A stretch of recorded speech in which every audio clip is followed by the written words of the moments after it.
The end came faster than anyone expected. Scientists had said they had 30 years. Then they said 20. Then 10. But the sun was not listening to scientists. It kept growing faster until even the underground shelters became too hot to live in. The evacuation became a race against time. Captain Hanny pushed her crews harder than ever before. Ships that were meant to carry 50,000 people were filled with 70,000. Trips that should have taken weeks were done in days. Every hour mattered. Every life counted. On the surface of Vela, the ground was cracking. Steam rose from deep holes as the heat melted rock that had been solid for millions of years. The air itself seemed to shimmer and burn. But still, the Velans kept coming to the ships. They walked through the heat in protective suits. They carried their children. They helped their elders. They refused to give up. How many are left? Hanny asked Engineer Junho one morning. He checked his numbers. About 50,000. Most of them are in the deep shelters. It is getting hard to reach them. The tunnels are collapsing from the heat. We need more time, Hanny said. Time is exactly what we do not have. Hanny looked at the red sky. The sun was enormous now, filling half the horizon. It was beautiful in a terrible way, like watching the end of the world in slow motion. We will save them all, she said firmly. Every single one. The final days were the hardest. Human rescue teams went into the collapsing tunnels to find Velans who were trapped. They wore heavy suits that protected them from the heat, but even then, they could only work for minutes at a time before having to rest. Officer Sunho led one of these teams. He and his crew found a group of 20 Velans trapped behind a rock fall. The tunnel was filling with smoke and the walls were glowing red. "We cannot get them out," one of his team members shouted. "The path is blocked." Sunho looked at the frightened Velans on the other side of the rocks. There were children among them, young ones with big, scared eyes. "Yes, we can," he said. He grabbed a cutting tool and started working on the rocks. The heat was unbearable. His suit was melting in places. His hands were burning even through the protective gloves. But he did not stop. One by one, he cut away the rocks. The other team members joined him, ignoring the danger, ignoring the pain. They worked until the path was clear and the Velans could escape. Sunho collapsed as soon as the last child was safe. His team carried him to the ship, where doctors worked to save his life. He survived. He would always carry scars from that day. But he never regretted what he did. "It was worth it," he said later. "Every scar is worth it." The last day on Vela finally came. The ships were loaded. The rescue teams had returned. Only one person remained on the surface. Elder Bomi. She sat in her observation dome, looking at the dying world around her. The dome's cooling system had failed hours ago. The heat was terrible, but Bomi did not seem to notice. "Elder," Suri's voice came through the communication system. "The last ship is waiting. You need to leave now." "I know," Bomi said softly, "but give me one more moment." She looked at the red landscape, at the dried-up lakes and the dead forests. She remembered what Vela used to look like. She remembered running through purple trees as a child. She remembered swimming in silver waters with her friends. She remembered falling in love, raising children, growing old, all under the same sky that was now killing everything. "Goodbye," she whispered. "Goodbye, home." Then she turned and walked slowly toward the waiting ship. The doors closed behind her, and the ship rose into the air. Below, the observation dome cracked and melted, destroyed by the heat seconds after she left. The last ship joined the fleet in orbit. Together, they turned away from the dying star and began the long journey to the new world. Behind them, Vela finally died. The sun swallowed it completely, erasing all evidence that it had ever existed. Billions of years of history wiped away in a moment, but the Velans survived. All of them, Every single one. The journey to the new world took 5 months. During that time, the villains began to heal. They ate good food. They breathed clean air. They slept without fear for the first time in years. When the fleet finally arrived at New Vila, the planet was waiting for them. That it was beautiful. Blue oceans, green forests, white clouds, and a yellow sky. It was different from their old home, but it was alive. It was safe. It was theirs. Millions of villains were already there, the ones who had been evacuated earlier. They stood at the landing fields, watching as the final ships came down from the sky. Elder Bomi was carried off the kindness on a stretcher. She was very weak now, barely able to open her eyes. But when she felt the cool breeze on her face and heard the sound of waves in the distance, she smiled. "Is this it?" she asked. "Is this our new home?" Captain Hanny stood beside her. "This is it. You made it. All of you made it." Bomi reached out and took Hanny's hand. Her grip was weak, but her words were strong. "Thank you," she said. "Thank you for everything." "You do not need to thank us," Hanny said, tears in her eyes. "Your ancestors saved our species. We were just returning the favor." Bomi shook her head slowly. "No, you did more than that. You could have sent a few ships. You could have saved some of us. Instead, you sent 1,000 ships. You saved all of us. You gave everything you had." She looked at Hanny with her old, wise eyes. "That is not returning a favor. That is love." The ceremony was held the next day on a green hill overlooking the ocean. Humans and villains stood together, side by side. Admiral Taiho spoke first, his voice carried across the crowd by speakers. 600 years ago, the Velen people came to Earth. They found us dying.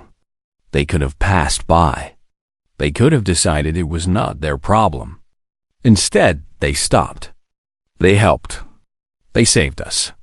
He paused, looking at the mixed crowd of two species standing together. Today, we have done the same. Not because we owed a debt. Not because we wanted anything in return. We did it because it was right. We did it because that is who we are. We did it because 6 centuries ago, the Velens taught us what kindness means. Captain Hanny spoke next. She looked at Elder Bomi, who lay on a special bed nearby, watching everything with a peaceful smile. "Your ancestors planted a seed on Earth," Hanny said. "A seed of kindness. That seed grew into a tree. The tree grew into a forest. And today, that forest has stretched across the galaxy to shelter you when you needed it most." She bowed her head to the old Velen leader. "Thank you for the gift your ancestors gave us. We hope we have used it well." Elder Bomi raised her hand slowly. She spoke softly, but somehow everyone heard her words. "You have used it perfectly," she said. "And now, together, we will plant new seeds. New acts of kindness. New hopes for the future. And one day, centuries from now, those seeds will grow too." That night, there was a celebration. Humans and Velens danced together under alien stars. They shared food, stories, and laughter. They were no longer two separate species. They were family. Elder Bomi watched it all from her bed, too weak to join, but too happy to sleep. "Beautiful," she whispered. "This is what the universe should look like." She closed her eyes, a smile on her face. And then, peacefully and painlessly, Elder Bomi passed away.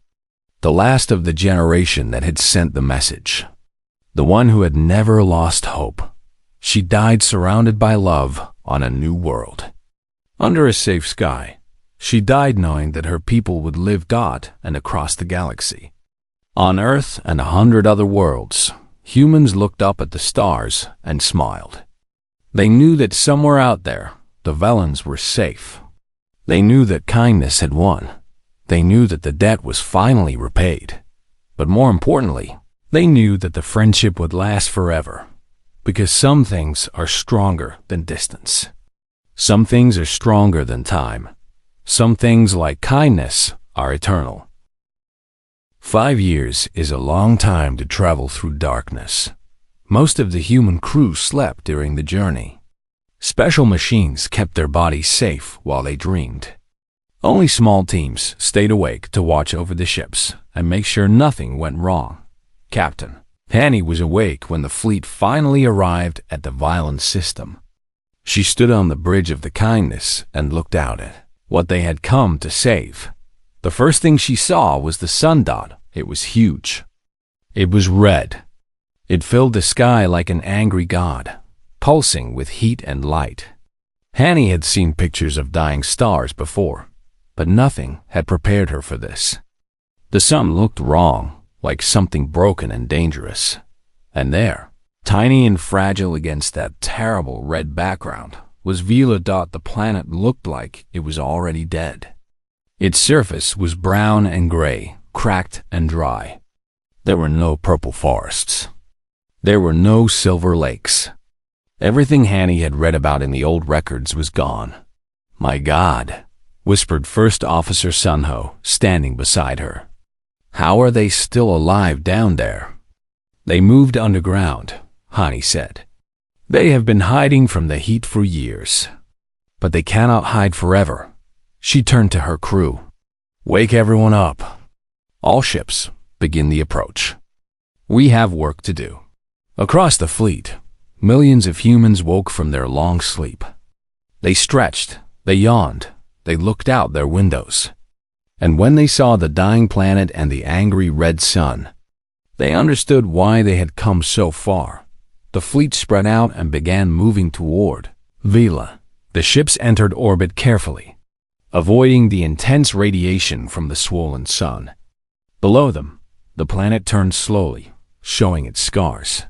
Deep underground, the Vellans saw something they had dreamed about for years. Elder Bomi was very old now. She could barely walk. Her eyes were clouded, and her hearing was weak. But when young Suri came running to tell her that ships had appeared in the sky, Bomi found the strength to stand. "Take me up," she commanded. "Take me to the surface. I want to see." "Elder, the heat," Suri began. "I do not care about the heat. I have waited 30 years for this moment. I will not miss it." They carried her up through the tunnels to an observation dome on the surface. The dome was protected from the worst of the heat, but it was still uncomfortably warm inside. Bomi did not notice. She was too busy looking at the sky. Lights were filling the darkness. Hundreds of them. Thousands. They moved in perfect formation, spreading across the sky like stars coming down from heaven. "They came," Bomi whispered. Her voice broke with emotion. They really came. All across the planet, other Vellans were seeing the same thing. They came out of their underground homes and looked up. Workers stopped working. Children stopped playing. Everyone just stood and stared at the miracle happening above them. Then someone started crying. Then someone else started laughing. Soon the whole planet was filled with the sound of joy and relief. Vellans hugged each other. They danced in the hot streets. They fell to their knees and thanked whatever forces had sent these saviors. The first human ship to land was the Kindness. It came down slowly in a flat area near the main Vellan city. Its engines kicked up dust and rock as it touched the ground. When the doors opened, Captain Hanny was the first to step out. The heat hit her immediately. It was like standing inside an oven. The air was thick and hard to breathe. The red light from the sun made everything look strange and unreal. But Hanny did not care about the heat. She was looking at the crowd that had gathered around the ship. The Vellans were beautiful in a strange way. Their purple skin was pale from years of hiding underground. Their large eyes reflected the lights from the ship. They were thin and weak, clearly suffering from years of stress and hardship, but they were alive. And now, they would stay that way. An old Vellan came forward, supported by a younger one. Hanny recognized her from the reports. This was Elder Bomi, the leader who had never given up hope. "You came," Bomi said. Her voice was weak but filled with wonder. Hani bowed her head in respect. "We came. We are sorry it took so long." Bomi reached out and touched Hani's face. Her fingers were cool despite the heat around them. "You came," she repeated. Tears were falling from her ancient eyes. "After all these years. After everything. You actually came." Hani took the old woman's hand gently. "Humanity remembers. We always remember." The work began immediately. Engineer Junho and his team set up cooling stations throughout the underground cities. These machines pumped cold air into the tunnels, giving the Velans relief from the terrible heat. For the first time in years, Velan children could play without sweating. Elders could sleep without waking up gasping for air. Medical Officer Yeri organized health checks for everyone. Many Velans were sick from the stress and the heat. Human doctors worked alongside Velan healers, learning from each other and helping everyone they could. "Your medicine is very advanced," said a Velan healer named Diane. "Different from ours, but effective." Yeri smiled. 600 years ago, your people brought medicine to our world. Now we bring some back. It seems right." The evacuation began. The most vulnerable went first. The sick, the old, the very young. They were loaded onto the ships carefully, given comfortable beds and good food. A young Velan mother named Era carried her baby onto the Kindness. She looked around at the clean, cool interior with wonder in her eyes. "This is beautiful," she said to the human crew member helping her. "Is this what the new world will be like?" The crew member smiled. "Even better. The new world has blue skies and green forests. Your baby will grow up happy and healthy there." Era started to cry. "Thank you. Thank you so much." The first wave of ships left, carrying 100,000 Velans toward their new home. They would make the 5-year journey in safety and comfort, dreaming of the world that waited for them. Behind them, more ships arrived. And more, and more. The human fleet had grown to over 1,000 vessels. Every ship that could make the journey had been sent. Elder Bomi watched the ships come and go from her observation dome. She was too weak to travel, the doctors said. The journey would kill her. So she stayed, watching her people leave, knowing that each ship meant more of them would survive. "You should rest," Sori told her gently. Bomi shook her head. "I will rest when they are all safe. Not before." She looked up at the sky, where the red sun still burned but where human ships now flew like angels of mercy. "Our ancestors made the right choice," she said quietly. "When they went to Earth, when they chose to help those strange little beings, they made the right choice. Look at what that kindness has become. Look at what it has grown into." Suri looked at the ships in the sky. 1,000 ships, she said. Millions of humans coming to help us. All because of one act of kindness centuries ago. Bomi smiled. Kindness grows. It spreads. It multiplies. You plant one seed, and centuries later, you have a forest. She closed her old eyes. We planted well, and now we are harvesting. The evacuation continued. Every day, more Velans left their dying world. Every day, hope grew stronger. The ancient debt was being repaid, one ship at a time. The message arrived at Earth on a warm summer day. It came to a listening station on the moon, where young officer Jisoo was working the night shift. When her computer detected the signal, she thought it was a mistake. Signals did not come from that far away. Nothing was out there, but the computer was not wrong. Jisoo read the message 3 times. Then she read it 3 more times. Then she called her supervisor. Within an hour, the message had reached the leaders of humanity. The world changed that day. Admiral Taiho was the head of the United Human Space Command. He was a tall man with gray hair and kind eyes. He had spent his entire life working to help humanity reach farther into space. And now, for the first time, space had reached back. "This is real," he said to the Emergency Council. "The message is authentic. The Vaughn species, the ones from our oldest stories, they are real. And they need our help." The room was silent. Leaders from every nation sat around a large table, staring at copies of the message. Some looked confused. Some looked scared. Some looked amazed. "How do we know this is not a trick?" asked one leader. "We do not know for certain," Taiho admitted. "But the details in the message match our oldest records about the Volans. They know things that only they could know. And the signal came from exactly where our stories say their planet should be." "Even if it is real," said another leader, "what can we do? Their star is dying. We cannot stop a star." "No," Taiho agreed. "We cannot stop their star, but we can help them survive." He pressed a button and a map appeared on the screen.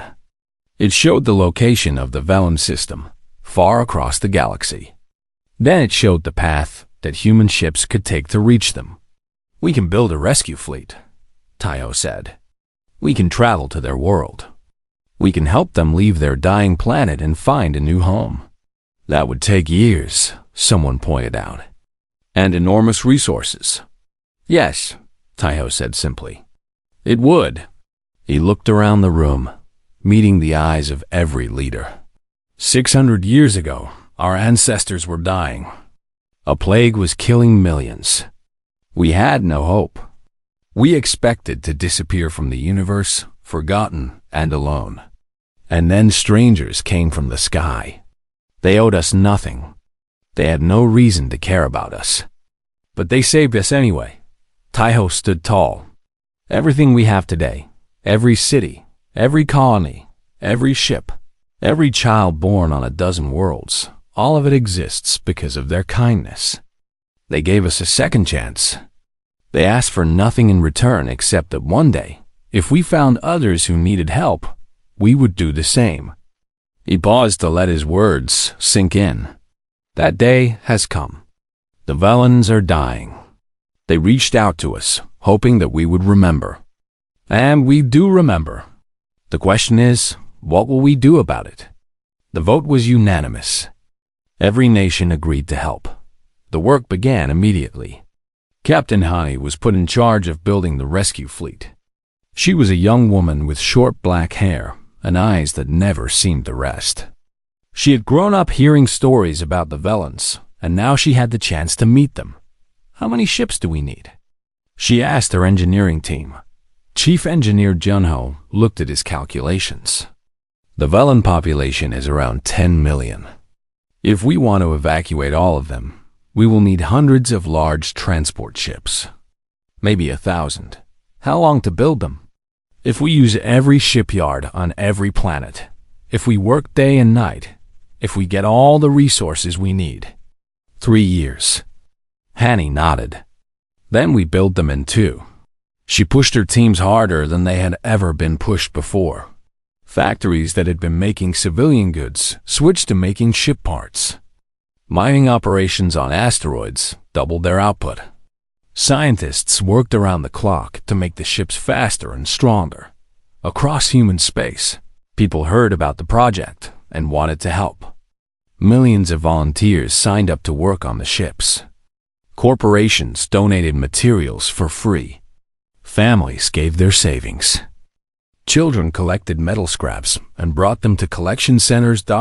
It was the largest project in human history, and everyone wanted to be part of it. Young scientist Yeri developed a new engine that would make the ships travel faster than ever before.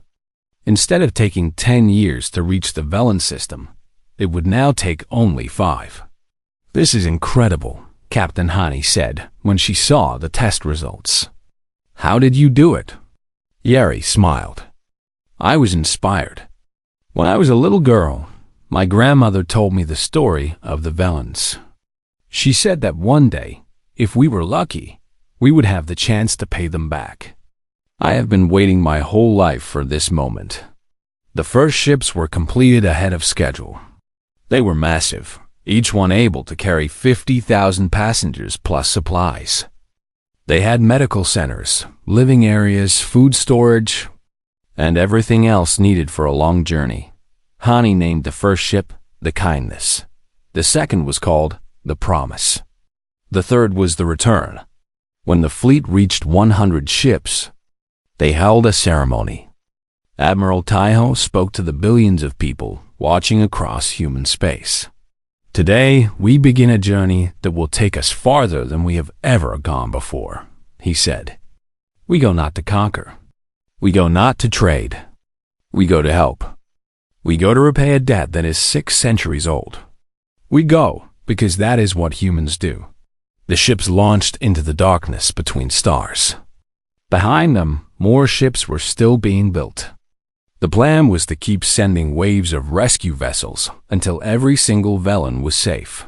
On Earth, an old woman watched the ships leave from her hospital bed. Her name was Somi, and she was the last living descendant of Dori and Nari, the couple who had first met the Velens all those centuries ago. They are really going, she whispered to her nurse. They are really going to save them. How do you feel about that? The nurse asked. "SOM," I smiled, tears running down her wrinkled face. I feel proud, she said. Proud to be human. Across the galaxy, the Velens waited under their red, swollen sun. They did not know how many ships were coming. They did not know if there would be enough room for everyone. They only knew that help was on the way. And somewhere in the darkness of space, a fleet of human ships raced toward them, carrying hope and kindness and the promise of survival. The ancient debt was about to be repaid. The sky of Vila had always been golden. For thousands of years, the Velen people had lived under a warm, gentle sun that gave them life and light. Their world was covered in tall purple trees and deep silver lakes. It was beautiful. It was home. But now the sky was turning red. Elder Bomi stood on the balcony of the high tower and watched the sun. It was bigger than it used to be. When she was young, the sun looked like a bright coin in the sky. Now it looked like a great orange ball, swollen and angry. The scientists said it was dying. They said it would keep growing until it swallowed their entire world. Bomi was over 300 years old. She had lived a long and peaceful life. She had seen many things, learned many things, done many things. But she had never felt fear like this. Her people were going to die. All of them. Every Velen on the planet. Every child, every parent, every elder. Their entire species would be gone, and the universe would not even notice. Elder Bomi, a young Velen named Suri, entered the balcony. She was a scientist, one of the brightest minds of her generation. But even she looked tired and scared. The council is ready for you. Bomi nodded slowly and followed Suri down to the council chamber. The chamber was full of Valens. They sat in circles, as was their tradition, looking at each other with worried eyes. In the center of the room was a large screen showing their solar system. The sun in the middle was pulsing red, growing larger with each passing year. The situation is worse than we thought, said Chief Scientist Polly. He was an old Velen with gray skin and tired eyes. The sun is expanding faster than our models predicted. We have maybe 30 years before our planet becomes too hot to live on. 30 years, someone muttered. That is nothing. Can we stop it? Asked General Tori. She was the leader of their defense forces, a strong Velen who was used to solving problems with action. Can we slow the sun down somehow? Polly shook his head. No, the sun is too powerful. We cannot affect it. The physics is simply beyond us. Then what do we do? Another voice asked. Silence filled the room. Nobody had an answer. Bomi closed her eyes and thought about the old stories. Her grandmother used to tell her about the mission to Earth, about the humans they had saved so long ago. It was one of their proudest moments as a species. They had given freely, expecting nothing in return, and it had felt right. Now they were the ones who needed help. But who could help them? They had searched the nearby stars for hundreds of years. They had found no other intelligent life. They were alone, or were they? What about Earth? Bomi asked suddenly. Everyone looked at her. Earth, she repeated. The human world. Our ancestors visited them centuries ago. They might still be there. Polly frowned. Elder Bomi, that was over 600 years ago. Humans were very primitive then. They did not even have proper medicine. The chance that they survived and developed advanced technology is what? Bomi interrupted. Small? Unlikely? So what? We have no other options. Either we try to contact them, or we sit here and wait to die. The council was quiet. They knew she was right. How would we even reach them? Torai asked. Earth is very far away. A message would take many years to arrive. Then we send a message now, Bomi said. We send it today, and we hope that someone is listening. The decision was made. Young Suri was put in charge of the communication project. She worked for days without rest, building a powerful transmitter that could send signals across the vast distances of space. Finally, she was ready. Suri sat at her station, her fingers hovering over the controls. The message had been carefully written. It explained who the Velans were. It told the story of how they had helped humanity long ago. It described their dying son and their desperate situation. And it asked, simply and honestly, for help. Are you ready? Elder Bomi asked, standing beside her. Suri nodded. I am scared, she admitted. What if no one hears us? What if humans are gone? What if they do not care? Bomi put her hand on Suri's shoulder. Then we will have tried. And trying is better than giving up. Suri pressed the button. The message flew out into space, traveling at the speed of light toward a small blue planet that might or might not still have life on it. Years passed. The sun grew larger. The temperature on Vila rose. The purple forests began to wither and die. The silver lakes started to dry up. The Velans built shelters underground, trying to escape the heat, but they knew it would not save them forever. Suri, now much older, still sat at her station every day. She listened for any response, any sign that their message had been heard. But the stars were silent. They did not hear us, Suri said one evening, her voice heavy with sadness. Or they heard us and cannot help. Elder Bomi, now the oldest living Velan, sat beside her. The old woman was frail and weak, but her spirit was still strong. Do you remember the stories about our ancestors? Bomi asked. When they first went to Earth, they found a species that was dying. The humans had given up hope. They believed they were doomed. But our ancestors helped them anyway. Suri nodded. I remember. Our ancestors saw something in the humans, Bomi continued. They saw potential. They believed that this small, struggling species could become something great. And they were willing to risk everything based on that belief. She looked at Suri with her old, wise eyes. We must have the same faith. We must believe that help will come, even when everything tells us it will not. Because faith is all we have left. Suri wanted to believe. She really did. But every day, the sky grew redder. Every day, more of their world died. It was hard to have faith when you could see the end coming. Then, on a day that seemed like every other day, something changed. A light appeared on Suri's screen. A signal. An incoming transmission from the direction of Earth. Suri's heart stopped. She checked the signal again and again, making sure it was real. It was. Someone had answered. Elder Bomi. She called out. Come quickly. Bomi hurried over as fast as her old body could move. Together, they watched as the message decoded on the screen. The words were simple. The words were beautiful. "We heard you. We remember. Humanity is coming." "Hold on." Suri burst into tears. Bomi held her close, her own tears falling freely. "They remember," Bomi whispered. "After all these years, they remember." On the surface above them, the red sun continued to grow. The heat continued to rise. Their world continued to die. But for the first time in years, the Velans had something they had almost lost. They had hope. And hope, as they would soon learn, was the beginning of everything. The night sky over the small village was dark and full of stars. But nobody was looking at the stars. Everyone was looking at the ground, at the bodies, at the sick and the dying.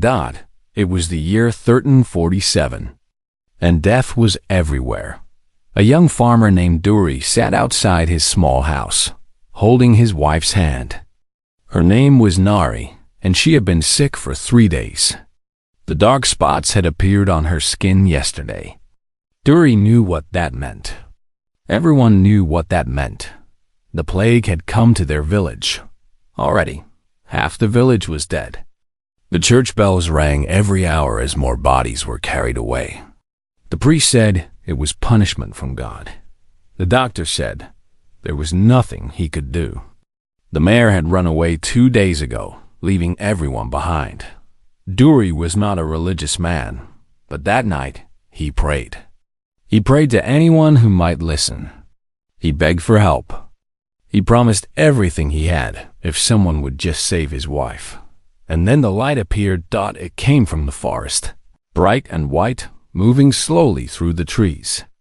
Duri stood up, afraid, but also curious. Was it fire? Was it lightning? It moved too smoothly to be either. The light came closer and closer until it stopped at the edge of the village. Then it began to change shape.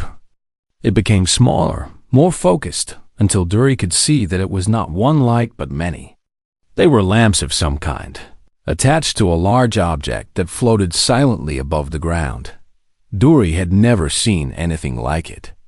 It was made of metal, smooth and shiny, shaped like a giant egg. It made no sound as it lowered itself to the ground. A door opened in the side of the metal egg. Light poured out, and figures stepped forward. They were not human. They were tall and thin, with skin that was light purple in color. They had 2 eyes, 2 arms, 2 legs, but their heads were shaped differently. They had no hair. Their eyes were larger than human eyes, and they glowed softly in the darkness. Duri should have been terrified, but something about these creatures felt safe. Something in the way they moved, slow and careful, told him they meant no harm. One of the creatures walked toward him. It was wearing simple white clothes that seemed to shine with their own light. When it spoke, Duri was surprised to understand the words. "We are friends," the creature said. "We have come to help." "Help?" Duri whispered. "How can you help?" "The plague? There is no cure." The creature tilted its large head. "There is a cure. We have it." From behind the creature, another one came forward. This one was carrying a small box. The box was made of some material Duri did not recognize, and it glowed with a soft blue light. "My name is Finn," the first creature said. "My people are called the Velan. We come from a world very far from here, a world that circles a different sun." Duri did not understand everything Finn was saying. Different sun? Other worlds? But he understood the most important part. "You have a cure," he said. "Please, my wife is dying. Can you save her?" Finn nodded. The other Velan opened the box and took out a small glass bottle filled with clear liquid. "1 drop," Finn said. "Give her 1 drop, and she will be well by morning." Duri took the bottle with shaking hands. He ran inside his house and knelt beside Nari. Her breathing was weak, and her skin was burning with fever. Carefully, he opened the bottle and let 1 drop fall onto her lips. Nothing happened at first. Then Nari took a deep breath. The fever began to cool. The dark spots on her skin started to fade. Within minutes, her breathing became normal and peaceful. Dory cried with relief. When he went back outside, Finn was still waiting. But now there were many more Velans, and they were carrying many more boxes. "We have enough medicine for your entire village," Finn said. "We have been watching your world. We have seen the suffering. We came as fast as we could." "Why?" Dory asked. "Why would you help us? We're strangers to you." Finn looked up at the stars, at the same sky Dory had always seen but never truly understood. "Long ago," Finn said, "our people were alone in the universe. We believed we were the only life that existed. When we finally traveled to other stars, we found nothing but empty worlds. Dead rocks. Cold moons. We searched for thousands of years and found no one." Finn looked back at Dory. "Then we found you. Humans. Living, thinking, feeling beings on a small blue planet. You have no idea how happy we were. You have no idea what it means to finally not be alone." Dory felt tears in his eyes, though he was not sure why. "We could not watch you die," Finn continued. "Not when we had the power to help. So we came, not for reward, not for thanks, simply because helping is the right thing to do." Over the next few weeks, the Velans spread across the land. They visited every village, every town, every city. They gave their medicine freely to anyone who was sick. They taught humans how to make more of it. They shared knowledge about clean water and healthy living. The plague, which had killed millions, finally stopped. Before they left, Finn came to see Dory one last time. Nari was healthy now, standing beside her husband, their hands joined together. "We must return to our own world," Finn said. "Our work here is done. Will you come back?" Nari asked. Finn smiled, a strange expression on his alien face, but somehow warm and kind. "Perhaps," he said. "Or perhaps one day you will come to us. Humans are young now, but you will grow. You will learn. And one day you will reach the stars yourselves." He looked at both of them with his glowing eyes. "When that day comes, remember what happened here. Remember that kindness came to you when you needed it most. And when you find others who need help, do the same. That is all we ask." The Velan ships rose into the sky and disappeared among the stars. Dory and Nari told their children the story. Their children told their grandchildren. The story was passed down through generations, sometimes believed, sometimes dismissed as legend, but it was never forgotten. And centuries later, when humanity finally reached the stars, they carried that story with them. They carried the memory of kindness. They carried the promise they had made. They were ready to keep it.